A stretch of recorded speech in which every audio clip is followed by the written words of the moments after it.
Hey, True Believers, Englentine here with another top 10 comic books sold to readers. Now, the Comicron Great List, that tells you what comic shops are ordering. This tells you what people are leaving those comic shops with. And after we count down the hard copies, we're going to go over to Comixology, the world's largest digital comic book shop, to count down and to see who wins the week for digital comic sales. Is it DC?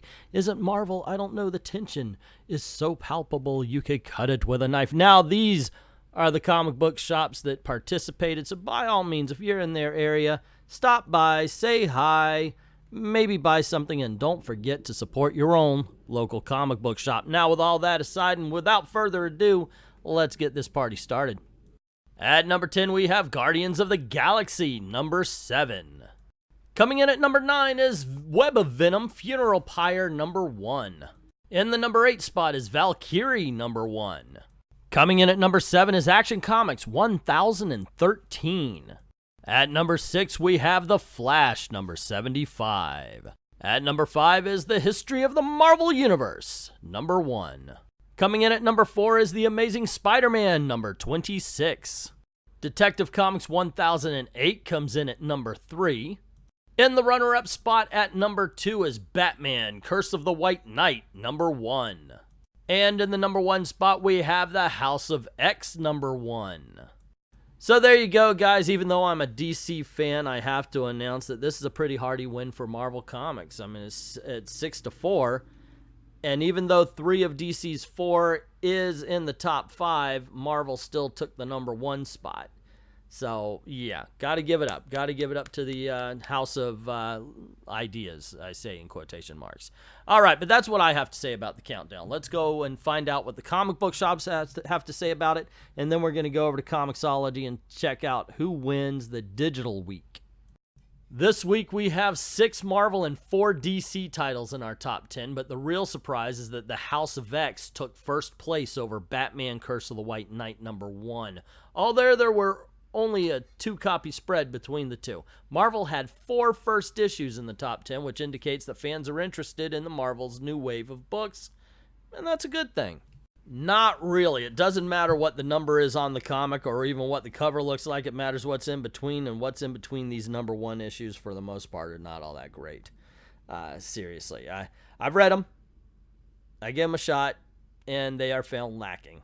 House of X performed admirably this week at FFF, topping our weekly bestseller list at number 1. Between something like 10 variants, this is the first X book to sell so well. It's an interesting change of pace. We'll see if Hickman can keep Batman dethroned for long. Speaking of, Curse of the White Knight was our number 2 book this week, outselling Guardians of the Galaxy by 1 copy. Detective Comics hit the list, of course, though it was lower than usual at number 4, and surprisingly last week's Batman 75 managed to outsell Funeral Pyre. I hope that isn't proof that Marvel might be oversaturating this whole Absolute Carnage event, but in Donnie I trust. Other than the Bane cover, we haven't been selling the cardstock variants as well as we might be if they were $1 cheaper. It really comes down to people not wanting to pay $5 or in many cases $6 for a different cover. DC really didn't think it through, and while we might not be losing money as we're ordering less of most of the marked up covers, we aren't selling covers that in all right should be popular. Speaking of seeing what sticks, Valkyrie's debut issue has sold well, with a handful of people adding the book to their pulls. Al Ewing is on a roll with Immortal Hulk, and I hope he brings some of that steam to the event spinoff with Powers of 10 coming next week. We'll have to see if anybody still cares about the X-Men for more than 1 week. If it manages to be better than House of X, I'm in. Seriously. And I am also surprised that House of X outsold Batman Curse of the White Knight, but I think people are hungry for some good X-Men books. It's been a long damn time, and apparently it's going to be a longer time still. Build a House of X and people will come. The premiere of Hickman's X-Men sold more copies than any single book in its first week in the past year, outselling Batman Curse of the White Knight nearly 3-fold. It's a testament to how lackluster the selection of X books has been over the past few years that customers I have never known to read X-Men readily picked up the issue with renewed hopes for cohesive storytelling and intriguing plot lines with Hickman at the helm. There really isn't much else to say this week. With Power of X #1 out next week, it looks as though the Dawn of X will be leading in sales for weeks to come. I know I'm in the minority. I read the comments on my review of House of X. It just didn't thrill me, and I don't think coherent storytelling is what we're going to get out of Hickman. At least not in that first issue, but fingers crossed that the rest of it's going to be good. Not the great week I thought it would be. House of X took the top spot, though a lot of people passed it or complained about the $5.99 price. It did not sell nearly as well as I thought it would. More people complained about the $5.99 issue than the higher priced Last Uncanny issue #1 at $7.99. Weird. Batman Curse of the White Knight #1, barely a top 10 book for us. Interest seems to have dropped a lot. Not a red hot summer sales week, sadly.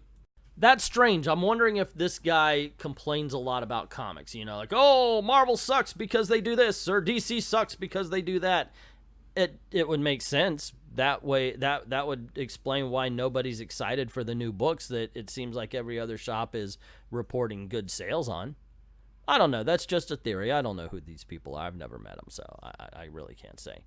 Anyway, that's what the comic shops have to say about the countdown, so we're going to go on over to Comixology and see who wins the digital week. Is it Marvel? Is it DC? It's the independents, and as I always say, it's never the independents. Never. Anyway, let's go. At number 10, we have Star Wars 69. 69. At number 9, we have The Flash, #75. Coming in at number 8 is The History of Marvel, #1. In the number 7 spot is Valkyrie, #1. Coming in at number 6 is The Amazing Spider-Man, #26. At number 5, we have Detective Comics 1008. In the number 4 spot is The Wicked and the Divine, #44. Coming in at number 3 is Batman, Curse of the White Knight, #1.